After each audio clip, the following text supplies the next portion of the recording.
Master صاحب ان لوگوں میں سے تھے جو آپ سے سوال پوچھیں گے، آپ کی طرف سے خود جواب بھی دیں گے اور پھر آپ کو ڈانٹیں گے بھی کہ جواب غلط تھا۔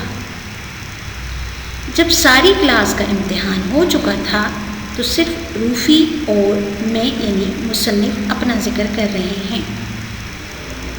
نچلی جماعتوں میں روفی کے چھوٹے بھائی ننھے میاں بھی باقی تھے، کیونکہ اس بجلی کے گرنے کے سلسلے میں وہ بھی بطور تیماردار شریک تھے، یعنی ننھے میاں کا بھی امتحان ملتوی ہو گیا تھا اور اب ان تینوں بچوں کا امتحان ہونا باقی تھا۔ کہہ رہے ہیں کہ میں اور روفی مجرموں کی طرح کمرے میں داخل ہوئے۔ ماسٹر صاحب نے ہمیں بتایا کہ وہ ہمارا فقط زبانی امتحان یعنی اورل امتحان لیں گے اور بالکل آسان سے سوال پوچھیں گے، اس لیے گھبرانے یا ڈرنے کی کوئی بات نہیں۔ انہوں نے روفی سے پوچھا، تمہیں کس نے بنایا؟ روفی نے ہاتھ سے اشارہ کرتے ہوئے بتایا، جناب اتنا تو مجھے خدا نے بنایا تھا، اس کے بعد میں خود بڑا ہوں۔ اب ماسٹر صاحب مجھ سے یعنی مصنف سے مخاطب ہوئے، آسٹریلیا کہاں ہے؟ جواب، جی جغرافی کے 25ویں صفحے پر۔ ماسٹر نے کہا، جغرافی میں نہیں، ویسے کہاں ہے؟ جواب، جناب آسٹریلیا کرۂ ارض پر ہے۔ کرۂ ارض یعنی تمام زمین جو گیند کی شکل کی ہے۔ ماسٹر صاحب نے سوال کیا، اچھا حروف اضافت کیا ہوتے ہیں؟ جواب ملا، جناب حروف اضافت وہ ہوتے ہیں جو اضافہ کرتے ہیں اور جنہیں پڑھ کر کچھ اور حروف یاد آ جاتے ہیں۔ اب مثال کیا دی گئی؟ مثال میں کہا گیا، مثلاً گھڑی ساز یوں معلوم ہوتا ہے جیسے زمانہ ساز۔ گھڑی ساز یعنی گھڑی بنانے والا۔ پالتو فالتو معلوم ہوتا ہے۔ مجرب معلوم ہوتا ہے۔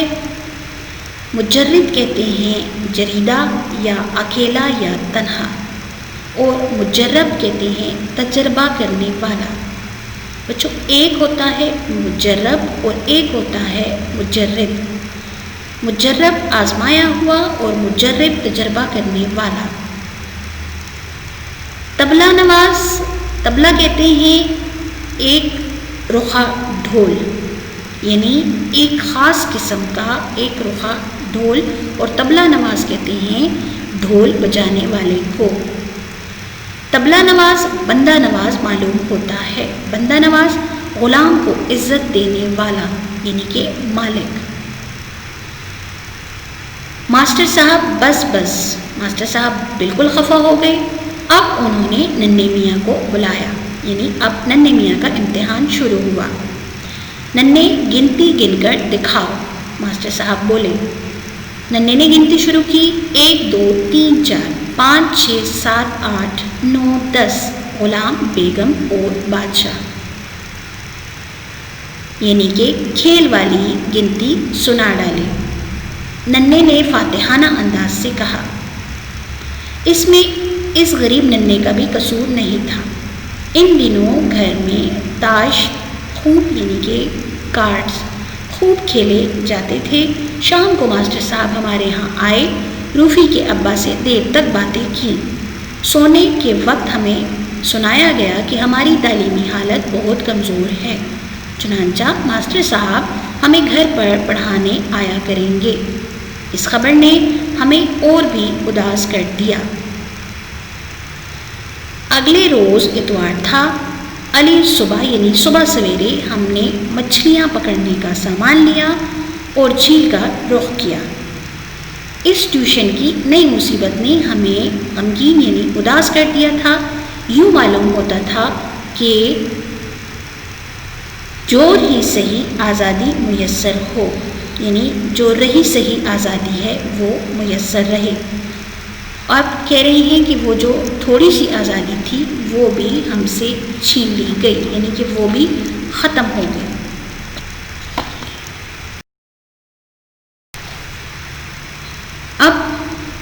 اس پیراگراف میں جھیل کے بارے میں بتایا جا رہا ہے. کہہ رہے ہیں جھیل کی یعنی جھیل جس کے بارے میں آپ کو بتایا گیا کہ یہ ایک تصوراتی اور خیالی اور دل فریب جھیل تھی. کہہ رہے ہیں جھیل کے شفاف اور نیلے پانی پر یعنی صاف ستھرے پانی پر ہلکی ہلکی دھند چھائی ہوئی تھی. دھند کہتے ہیں کرۂ ہوائی کی نچلی تہوں پر جو کثیف آبی بخارات کی موجودگی ہوتی ہے جس سے اندھیرا چھا جاتا ہے وہ دھند کہلاتا ہے. دور بادلوں کے چھوٹے چھوٹے ٹکڑے ہوا میں تیر رہے تھے. کناروں پر پھولدار بیلیں یعنی کہ چھوٹے اور خوبصورت پھولوں کی بیلیں جو کہ دیوار پر ہوتی ہیں اور پودے جھکے ہوئے تھے. اس پر بے شمار تتلیاں اڑ رہی تھیں. جھیل کی خوبصورتی بیان ہو رہی ہے. کہہ رہے جھیل کے کنارے دور دور تک چلے گئے تھے. دوسرا کنارہ بہت دور تھا اور کبھی کبھار ہی دکھائی دیتا. جب بارش تھمی یعنی رک گئی ہو یا دن بالکل صاف ہو تو ہر بار کسی نئی شکل میں دوسرا کنارہ دکھائی دیتا تھا. کبھی کبھی تو کہتے ہیں دور دور تک محل ہوتے یا قلعے دکھائی دیتے. کبھی گھنے اور سرسبز باغ اور کبھی ریت کے ٹیلے یا نخلستان یعنی کھجور کے درختوں کا جھنڈ نظر آتا. مصنف کہہ رہے ہیں کہ ہم ہر اتوار جھیل کے کنارے گزارتے کیونکہ بچوں کو یہ جھیل خوبصورت لگتی تھی. کہہ رہے ہیں بڑے اہتمام سے مچھلیاں پکڑنے کا پروگرام بنتا. مچھلیاں بھوننے کا سامان بھی ساتھ ہوتا. ہمارا مچھلیاں پکڑنے کا طریقہ بھی صحیح تھا لیکن ہم نے کبھی وہاں ایک بھی مچھلی نہیں پکڑی. انجینئر صاحب اور ڈاکٹر صاحب کا خیال تھا یہ ان کے ہمسائے اور رشتہ داروں میں تھے کہ اس جھیل میں مچھلیاں بالکل نہیں ہیں. جھیل کے پانی میں کوئی خرابی تھی یعنی معدنیات جو مختلف دھاتیں ہوتی ہیں اس کے کچھ ایسے اجزاء جھیل کے پانی میں شامل تھے جس میں مچھلیاں زندہ نہیں رہ سکتی تھیں. لیکن مصنف کہہ رہے ہیں ہمیں اس بات پر بالکل یقین نہ تھا. ایسی خوشنما جھیل میں تو مچھلیاں دور دور سے آ کر رہیں گی. کہہ رہے ہیں ہم اداس ہوتے یا ہمیں دھمکایا جاتا یعنی ڈانٹا جاتا تو ہم سیدھے جھیل کا رخ کر دیتے. بنسیاں یعنی مچھلیاں پکڑنے کے آلات پانی میں ڈال کر گھاس اور پھولوں پر بیٹھ جاتے. آپس میں ایک دوسرے کو مختلف کہانیاں سناتے اور ذرا سی دیر میں وہ بھول جاتے کہ اس خوبصورت دنیا اور گوشے کے علاوہ بھی ایک اور دنیا کا حصہ ہے جہاں اسکول بھی ہے اور اسکول کا کام بھی ہے, ماسٹر صاحب کی ڈانٹ بھی ہے اور گھر والوں کی گھرکیاں یعنی کہ ناراضگی یا غصہ بھی ہے. کہہ رہے اگر وہ جھیل وہاں نہ ہوتی تو نہ جانے ہمارے دن کیسے گزرتے کیونکہ گھر میں ہر ایک ہم دونوں کا دشمن تھا اور ڈانٹنے پر تلا ہوا تھا. کیونکہ سب کے دل میں یہ خیال بیٹھ گیا تھا کہ ہم دونوں بہت نالائق ہیں اور بالکل نہیں پڑھتے. چونکہ ابا جان کا تبادلہ حسب معمول آبادی سے دور کسی ویرانے میں ہو گیا تھا اور مجھے روفی کے ہاتھ بھیج دیا گیا تھا. یعنی مصنف روفی کے گھر آئے تھے اور مصنف کے گھر سے ہر خط میں یہ تاکید آتی کہ لڑکے کی پڑھائی کا خاص خیال رکھا جائے. چنانچہ خاص سے بھی خاص یعنی زیادہ خیال رکھا جاتا. گھیوں کے ساتھ گھن باقاعدہ پستا یعنی برے کے ساتھ اچھا بھی دھر لیا جاتا ہے یا گنہگار کے ساتھ بے گناہ بھی گرفتار ہو جاتا ہے. کہہ رہی ہیں کہ ہمارے ساتھ ساتھ ننھے میاں کی بھی خوب توازے ہوتی. یعنی ہماری پڑھائی کا خیال تو رکھا جاتا لیکن ساتھ ننھے میاں کو بھی گھسیٹا جاتا.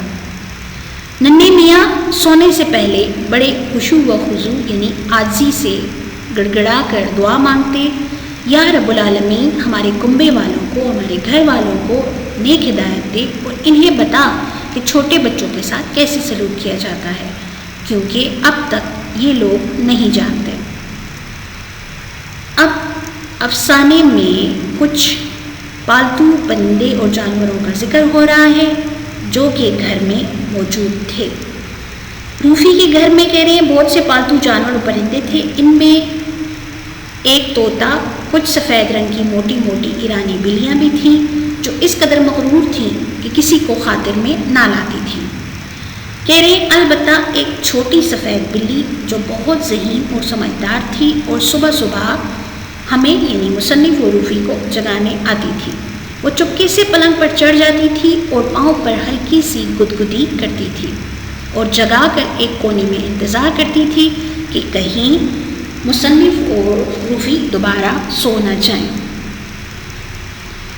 چھوٹی بلی یعنی کہ ذہین بلی کا ایک واقعہ کہہ رہے ہیں کہ بڑے کمرے میں کچھ قالین تھے جو اتنے خوبصورت تھے کہ فرش پر دیکھ کر ہمیں بڑا افسوس ہوتا تھا۔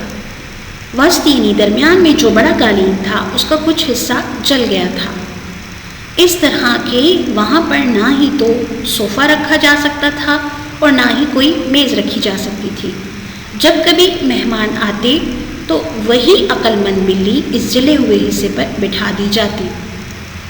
وہ کچھ اس انداز سے وہاں بیٹھتی تھی کہ اگر کوئی اسے لاکھ پیار سے بلاتا لیکن وہ وہاں سے نہ ہلتی جب تک کہ مہمان چلے نہ جاتے۔ اس طرح آنے والوں میں سے کسی کو معلوم نہ ہوتا کہ یہ خوبصورت قالین جلا ہوا ہے۔ مصنف کہہ رہے ہیں کہ اگلے اتوار کو ہم صبح سے شام تک پانی میں بنسیاں ڈالے بیٹھے رہے لیکن کچھ نہ ملا، یعنی کوئی مچھلی نہ ملی۔ واپسی پر بازار میں سے مچھلی والے سے بڑی بڑی مچھلیاں خریدی گئیں اور باورچی خانے یعنی باورچی کے حوالے کی گئیں۔ اتفاق سے اس شام کو سب کہیں باہر مدعو یعنی ان کو دعوت دی گئی تھی، اس لیے وہ گھر میں کوئی نہیں تھا۔ گھر میں صرف میں اور روفی تھے اور ایک بزرگ جو ننھے میاں کو ساتھ بٹھا کر کھانا کھلایا کرتے۔ رات کے وقت بزرگ کو اچھی طرح دکھائی نہ دیتا تھا۔ ننھے میاں پہلے تو دسترخوان پر بیٹھتے پھر چپکے سے اٹھ جاتے۔ ادھر بلیاں قطار باندھے کیوں یعنی کہ انگریزی لفظ کیوں کی شکل میں وہ منتظر ہوتی اور کھانے کو دیکھ رہی ہوتی۔ وہ یہی سمجھتے کہ ننھے میاں ساتھ بیٹھے ہیں، چنانچہ وہ بار بار بلیوں سے کہتے برخوردار بھوکے مت رہنا، چیزیں اٹھا اٹھا کر ان کے سامنے رکھتے، یہ چکھو برخوردار یعنی بیٹے۔ ادھر بلیاں بڑے سکون سے کھاتی۔ کہہ رہے ہیں چنانچہ ہماری پہلی خریدی گئی مچھلیاں اس رات بلیوں نے کھائیں۔ اگلی مرتبہ جب ہم جھیل پر گئے اور واپس آئے تو مچھلیاں خرید کر لائے تو نہ جانے کس کے مشورے سے مچھلیاں ڈاکٹر صاحب کے ہاں بیچ دی گئیں۔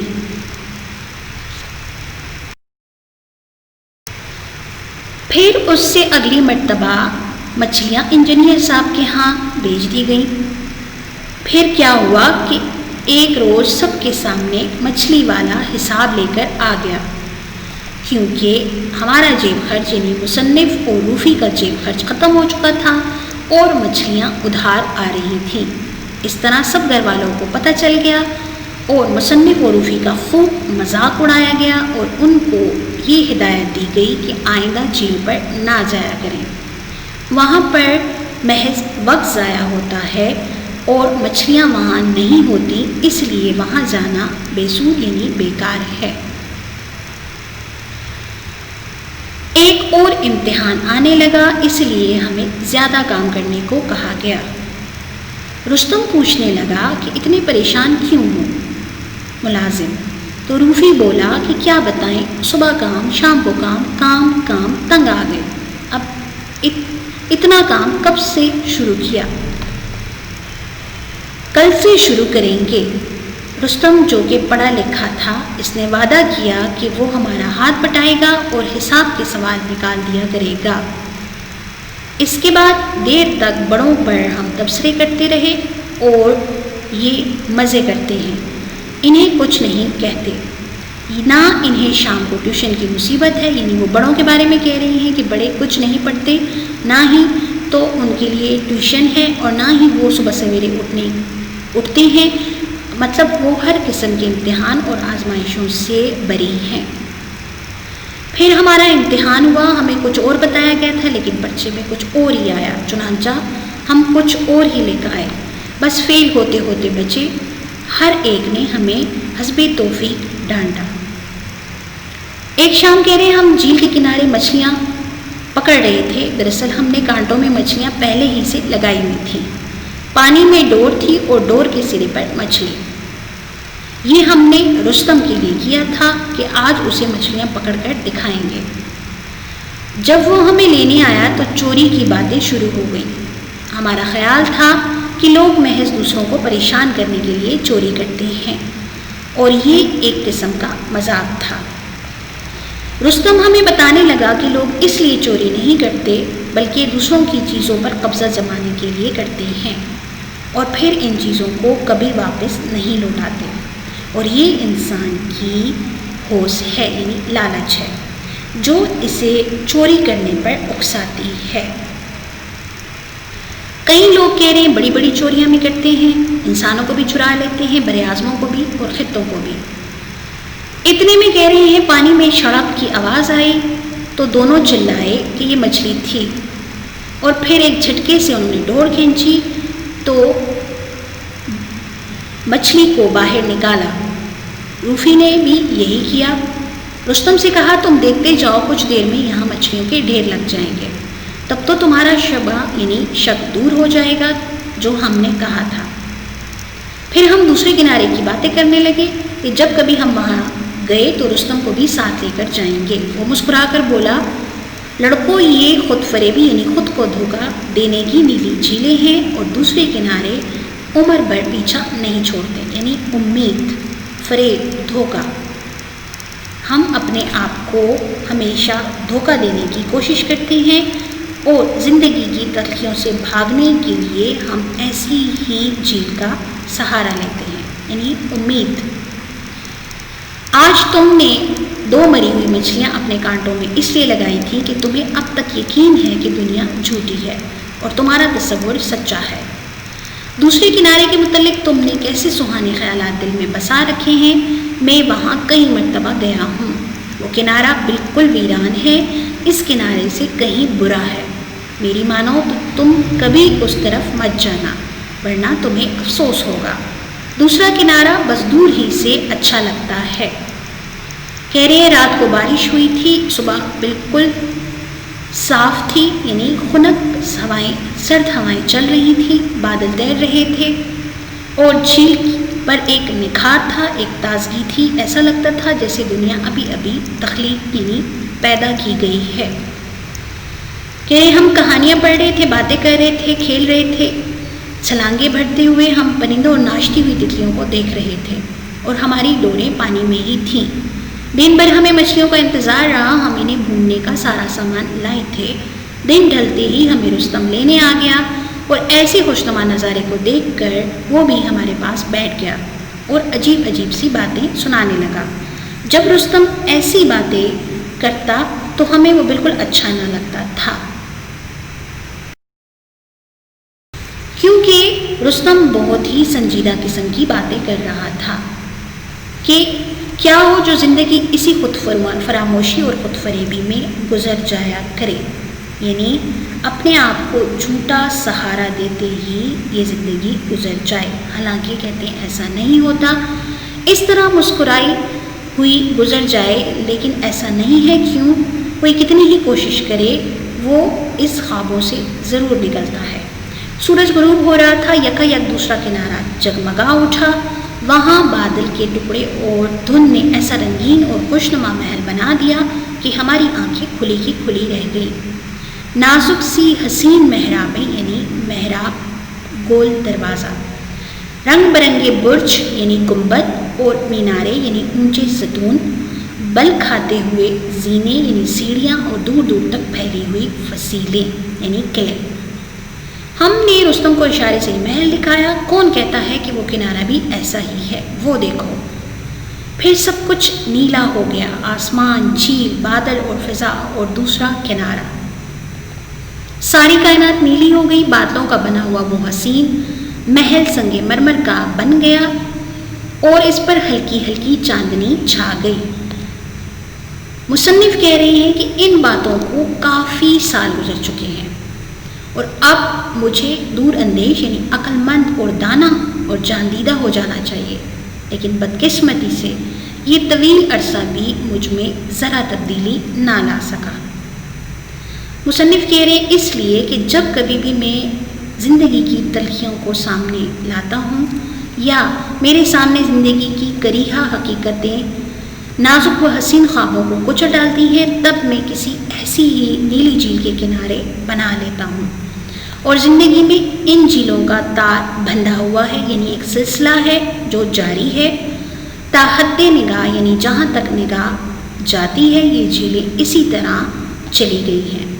جہاں ایک ختم ہوتی ہے وہاں دوسری شروع ہو جاتی ہے، یعنی ایک امید کا ختم ہونا اور دوسری امید کا آ جانا۔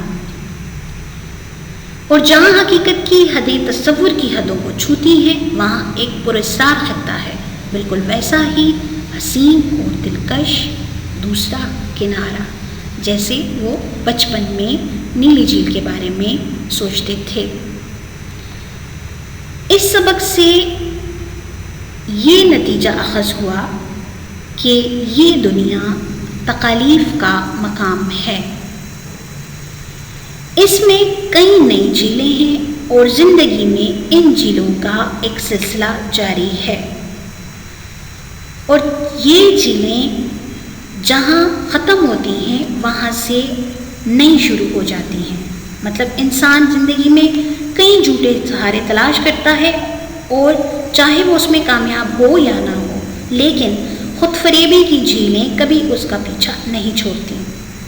انسان زندگی کے مسائل و تکالیف سے بھی فرار حاصل کرنے کے لیے وہ تصوراتی دنیا میں بنا لیتا ہے، لیکن انسان کو حقیقت پسند ہونا چاہیے اور حالات کا مقابلہ کرنا چاہیے، اور نہ ہی تو انسان کو دروغ گوئی کا سہارا لینا چاہیے، کیونکہ حقیقت جب سامنے آتی ہے تو انسان شرمندہ ہوتا ہے۔ جس طرح اس افسانے میں بچے اپنے آپ کو دوسروں کو دھوکہ دیتے ہیں اور تصوراتی جھیل کے کنارے جا کر اپنا وقت ضائع کرتے ہیں، حالانکہ وہ جانتے ہیں کہ وہاں نہ ہی مچھلیاں ہیں اور نہ ہی کوئی حسین نظارہ۔ وہ جھوٹ بولتی ہیں اور گھر والوں پر ان کی حقیقت عیاں ہو جاتی ہے۔ اس لیے ہمیں ہمیشہ حقیقت پسند ہونا چاہیے۔ امید ہے آپ کو سبق کی اچھی طرح سمجھ آ گئی ہوگی۔ یہ سبق حماقت سے ماخوذ کیا گیا تھا۔ پہلے سبق کے اہم نکات۔ یہ سبق نثری اعتبار سے افسانہ ہے۔ مصنف کی ادبی حیثیت افسانہ نگار کی ہے۔ ماخوذ از حماقتیں۔ اس افسانے میں مصنف نیلی جھیل۔ شکریہ۔